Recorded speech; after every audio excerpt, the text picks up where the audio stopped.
lot of people think that when they deduct the points from South Africa, they are going to give it to Nigeria.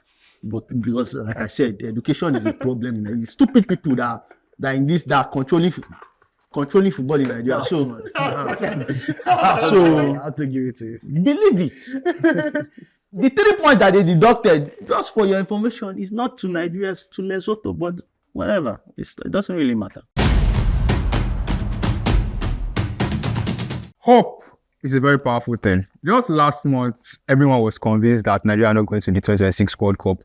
But now with South Africa being docked 3 points, suddenly the calculations have come back up. Everybody is already having hope and we're calculating if it's still possible for Nigeria to go to the World Cup. Is it still possible? That is the question right now. This is Crossfire brought to you by Last Comments. I am Jimmy Anishlewo, and I'm here with Tunde and Tosin, our analysts, to permutate and deduce and calculate if Nigeria can still make it to the World Cup. So, Tosin, do you think that with this newfound developments, Nigeria can do you still hope for Nigeria going to the World Cup? Hope. Hope is for fools, actually. So you don't get hope? Hope is for stupid people. I told you that you are not going to the World Cup. You are talking about hope. I said you are not going to the World Cup. You are going to your pastor. You are going to your imam. You are going to your religious leaders. They can't help you. They can't help this country.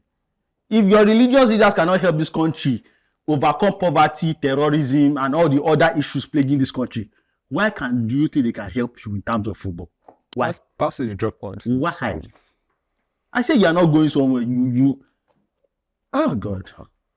Okay. Do you know what it? One thing I've seen about the reaction of the 3 points, and it just shows the educational problems we have in Nigeria.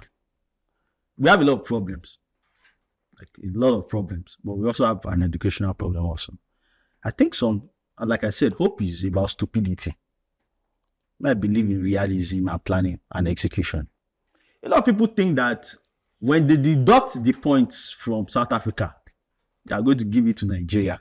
But because, like I said, education is a problem. It's stupid people that are controlling football in Nigeria. So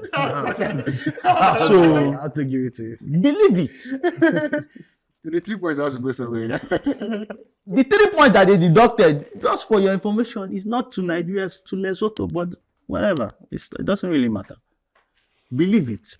Sometimes the way God works through me, actually, the way God works through me is that so when I say, Nigeria is not qualified for the World Cup, and they do this kind of, do you know when it will be good?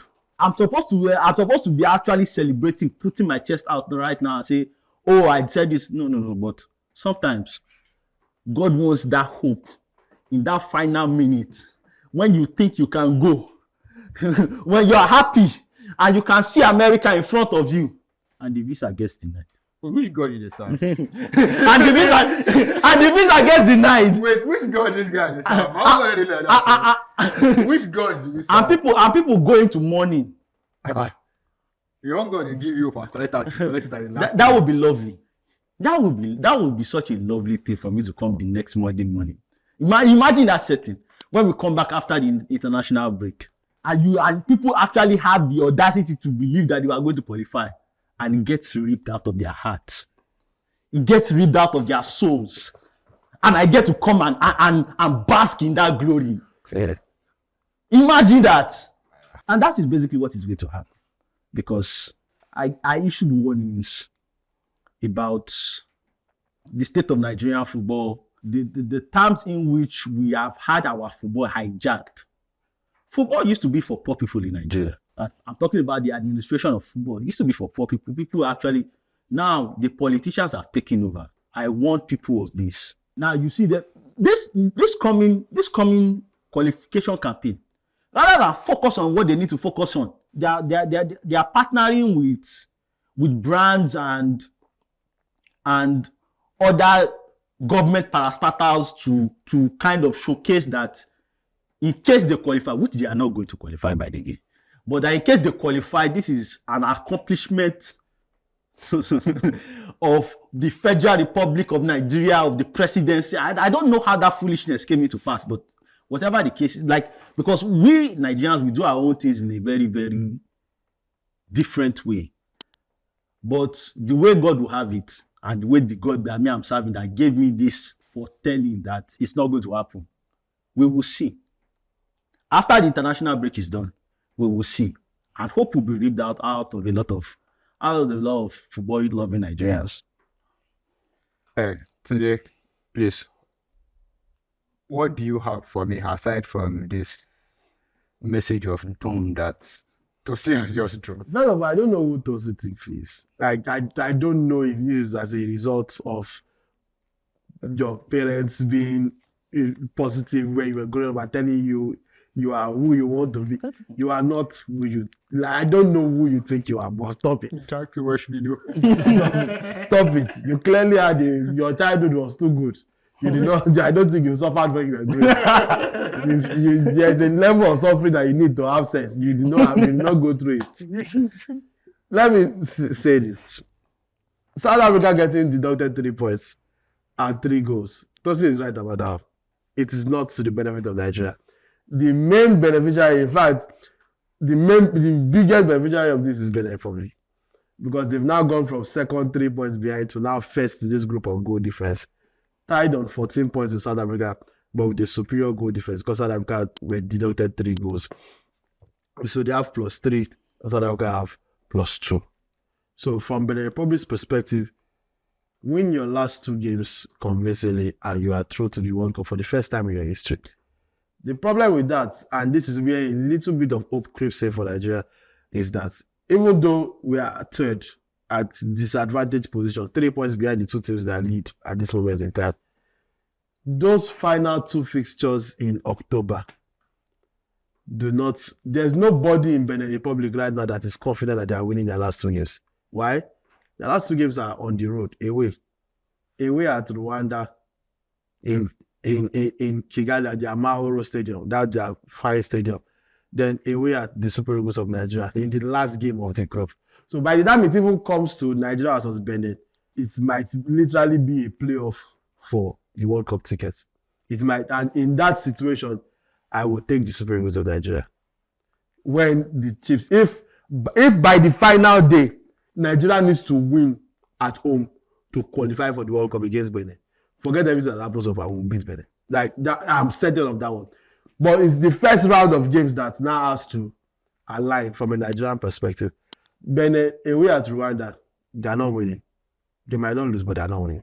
You can say maybe a draw, which would mean that they finish they have 15 points coming into. All of this is considered on us also on the Super Eagles also winning our own games. So, but where we have luck is that the first of our own games is away at Lesotho. If you cannot beat Lesotho, who you already failed to beat in the first game of this qualifying series at home, we played 1-1 against them. If you play twice against Lesotho, you do not beat them. Everybody turn in your passports at the passport office. Burn your Nigeria national team jerseys. Delete everything Nigeria from your social media and never play for the Super Eagles again. If you fail to beat Lesotho for any single reason, I don't care if you collected 5 red cards. If qualification on the line and you did not beat Lesotho, then pack it up. Close down the Super Eagles. Let us be playing with the Chan Eagles for now till we figure our things out. Let us be using the other 20 Eagles till we figure it out. So bear in mind, we should beat Lesotho. This is how I see it working out. We beat Lesotho. At this time that we are playing Lesotho, Benin will be playing Rwanda. South Africa will be playing in Zimbabwe. South Africa, Zimbabwe seems like it should be a win for South Africa. But here's the thing, we need South Africa to drop at least 3 points. So the way it can work for Nigeria is South Africa lose 1 or win 1 or drop both games. In fact, drop both games is the perfect result, which is, in my opinion, very likely.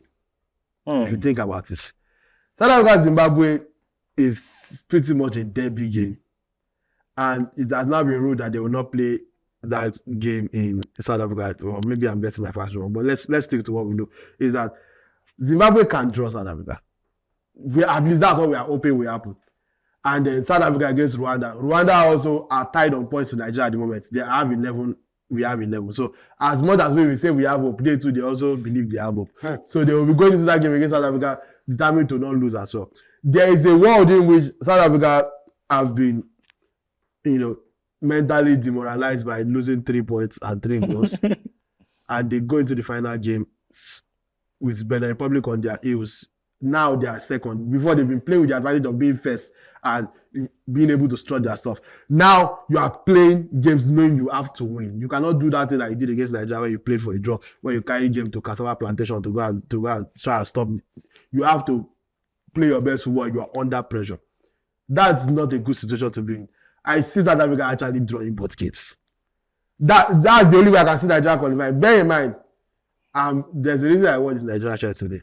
So that there's a reason when you wear Super Eagles, you will just sabi calculate this. Super Eagles shirt just gives inbuilt ability to calculate group permutations and standings. Because which World Cup we don't ever go with peace of mind. So this is the part of the Nigeria experience. So when South Africa draws Zimbabwe and Rwanda, and Benin Republic, whatever they do in their first game, even though it's against Rwanda, I don't think they will win. They draw Rwanda, and then we beat them like thieves in Oyo in the last game of the group. In that way, we qualify. We don't deserve it, but we will take it. I will celebrate it. And I will be very much happy to come here and do whatever you want me to do in the comments to the enemy of the nation, to the master of doom, to Mr. Thanos over here. So drop suggestions in the comments on if we qualify, what you would like me to do to Tosi on the next episode of Crossfire. After the episode if you say Tosi should lie down on this small table, let me bulala him and we buy the koboko. Awesome. So that's the way I see it working out. That's the way I see it working out. Crunch time basically is we have to win our 2 games. We have to hope South Africa drop at least 3 points. We have to hope the Republic drop at least 3 points. It's difficult, but it can be done. It can be done. Cool. So, Tosin, what do you go now? You believe that Nigeria are not going to the World Cup? Does that mean that you also feel that we can't beat both Lesotho and Benin Republic? I don't think whatever Nigeria does is consequential.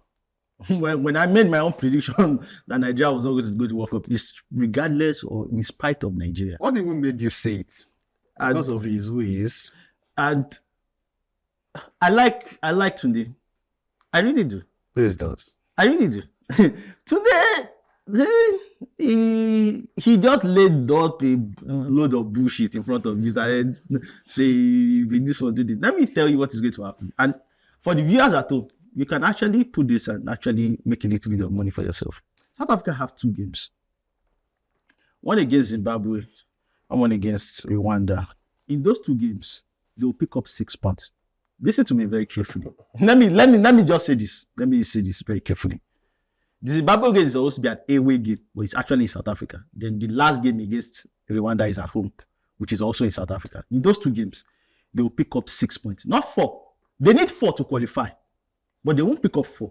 They'll pick up 6. Now, when this video comes out, when we come back for the next episode after this one, we'll review what I just said.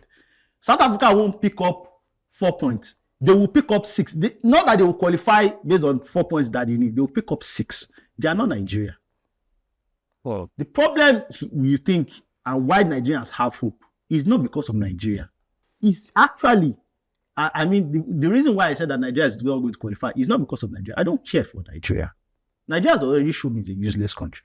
The leaders are the politicians in charge. So I don't need to. When I did my calculations, and I said this on the earlier episodes that, okay, when you want to qualify for the World Cup, you need about 20 to 20, in the group of 6, you need about 20 to 22 points. That's what you technically need. If South Africa did not get disqualified for those 3 points, they will have actually finished with about 23 points, which is around the amount of points I estimated that you need to qualify. And the funny thing about Nigeria's group is that, if I'm being honest, this is one of the easier groups. As Tunde articulated when we actually had this argument, he started that all these countries, they need handouts from UN, from for feeding that these countries are not really countries. Zimbabwe, Lesotho, who are these? This is actually one of the easier groups in the World Cup qualification campaign. Go and see what Namibia is doing. Go and see what Gabon is doing. Go and see what Madagascar is doing. Like what the number one challenge for us in this group, technically, was supposed to be South Africa. And when I looked at South Africa's qualification campaign and the kind of players that they have, I felt that they will be able to get to 21, 22 points. That was around it. And I saw Nigeria. I said Nigeria will struggle to get 20 points from this group. I said Nigeria from the starting, best case scenario for Nigeria, what will Nigeria finish with? 17 points. I'm automatically correct from that perspective. So it's not about Nigeria doing anything. Nigeria, I know what Nigeria is about. Maybe I was born in this country. I know that Nigeria doesn't take anything serious. When I knew Nigeria was not going to qualify for this World Cup, for the 2026 World Cup, was in 2021. It's about 4 years ago when I looked at the overview. But for the next round of qualifiers, the way I see it playing out is this. A lot of politicians are going to come out in the coming days. Just be patient. A lot of brands that have not followed Nigerian football in the coming days, they will come out and make promises to these players. We will fly you, we will do this, we will increase. Man of the match that used to be $5,000 before, they increased it to $15,000. Abi? That was for the previous game. They increased it to $15,000. They may actually increase it to $25,000. I know Nigeria. It's my country. The money will come out. When it's time for late time execution, network brands that don't want to have anything to do with Nigerian football, that will rather sponsor teams in Ghana, and they make majority of their money in Nigeria here. I'm not going to mention names. Teams that sponsor Ghana in the Ghanaian league, they will come out of the woodworks. People that claim that they are Nigerian billionaires, that have massive equity in Ghanaian football, making major impact in the development of Ghanaian football, they will come out of the woodwork and start saying, we will do this, we will do this. So I don't doubt if Nigeria could possibly win both matches. It's a possibility. What I'm saying is that it's a possibility, but it won't matter. They may beat Lesotho and they may beat Benin Republic. But it's not going to matter. That's my own point. So, Nick, what do you have to say to Tosin's final points? I've already said it. I think we'll beat both Lesotho and Benin Republic. I think there's no world in which we don't win both games. If Benin Republic was in the last international cycle, we will not beat them. If Benin Republic was not the last game of this, we will not beat them at all. I would not say we'll beat them. But the fact that it is the last game of the group and by then qualification could still be possible, we will beat them. At home, we will beat them. Even if it was away, we will beat them. We'll like say beat Benin Republic and you can still qualify. Because what is going to play out is, let's even say that we can beat Zimbabwe. Let's be the ultimate pessimist. Let's say we beat Lesotho, South Africa beat Zimbabwe, Benin Republic win their own game against Rwanda as well. Everybody in this group is as you were. South Africa will have 17, Benin Republic will have 17, we will have 14, which would mean that we have to beat Benin Republic to catch up with them on 17 and have a better goal defense than them, and then hope that South Africa loses so that our goal defense will take us ahead of South Africa. So on that final day, as long as we beat Lesotho, qualification is still possible. So Benin Republic, forget if we collect. There is no world in which Benin Republic will not lose that game to Nigeria. It's not possible. And I know that South Africa will not win 2 out of 2. I'm too sure of it. Because there's something about playing under pressure that those Amapiano boys don't have. Mark this down. This is like, actually, I don't really do this. But this is one of my teaching moments. I'll remind you when we come for the next episode. He said South Africa won't pick up 6 points. I said they'll pick up 6 points. South Africa are not going to beat a Rwanda team that also needs a win. Rwanda are not out of this yet. That's the point I'm making. Rwanda have the exact same points as Nigeria. Okay. In fact, coming into the Rwanda-South Africa game, Rwanda might have beaten Benin Republic and have overtaken Benin Republic. So who is to say that they will not go into that game and lose South Africa? The whole point of this is that everybody involved that can still qualify are playing each other in the last 2 games, which is what makes this group set up tantalizing the world. If we're not playing Benin Republic, it would have been difficult for us. But because by default, if we beat Benin Republic, we prove our chances while directly hurting their own chances. That already gives us an advantage in that regard. And I don't think South Africa will pick up 6 out of 6 points. I don't see. South Africa is playing a team that doesn't have anything to lose, that doesn't have a hope of qualifying. That's Zimbabwe. Yeah, good for them. So Good for them. Good for them. South Africa is playing Zimbabwe, which is going to be away from home. Even though I think I heard somewhere that they're not playing that game in South Africa, but let's even leave that one. Zimbabwe is a debut game for them. They'll be playing for pride. And even if you beat Zimbabwe, okay, you come into the last game against Rwanda, Rwanda that can still qualify. So that's giving if Rwanda beats Benin Republic. If Rwanda draw the Republic, they're out already. Focusing entirely on our own 2 games. Because if we had focused on our own games, we would not even need to worry about anybody. Now you're coming, now you're getting sense. Now you're getting sense. This, when will you gain your like I was saying, you will beat Lesotho, we will beat Benin Republic. And then in that moment, we will now test the efficacy of all the religions in this country. We will sponsor national activities in all major religions. Let's see which of you can. So we will edge our bets, home win or draw. We need that half. Anyone we want to, will edge our bet. I see you are playing on this side, you'll be doing Oro on this side, you'll be KO on this side. Everything, 6-factor authentication. If by the final day we no go to qualify, then everybody, you have your answer. No, it won't be good for you if they don't qualify with all you said. I've always been on the side of logic. I did not say Nigeria will absolutely qualify. I'm just out here not trying to be a prophet of doom and say if there's still a logical chance, and that's what I'm helping the viewers at home realize, is helping you to figure out a way Nigeria can still qualify. So yes, if you ask me as a betting man, I'm not going to go and bet on Nigeria to qualify for the World Cup. Does that mean that I'm like Tosi, I'm going to say we are not going to qualify when there's still a chance? No, I'm not stupid. If there's a chance, you have to look at the ways in which it can happen. And the fact is that going into the final day, we will still have at least the mathematical chance of qualifying, which doesn't count in supreme results. All right. So we come to the end of this episode. We read from both Tunde and Tosin. They've given us their thoughts. Tosin with his prophets of doom, and Tunde still holding on to that hope that Nigeria can still qualify. What about you guys? Do you think it's still possible? Do you think that Nigeria can beat both Benin Republic and Lesotho? Drop your thoughts in the comments. I am Jimmy Anushilo, and this is Crossfire, brought to you by Live Score Bets.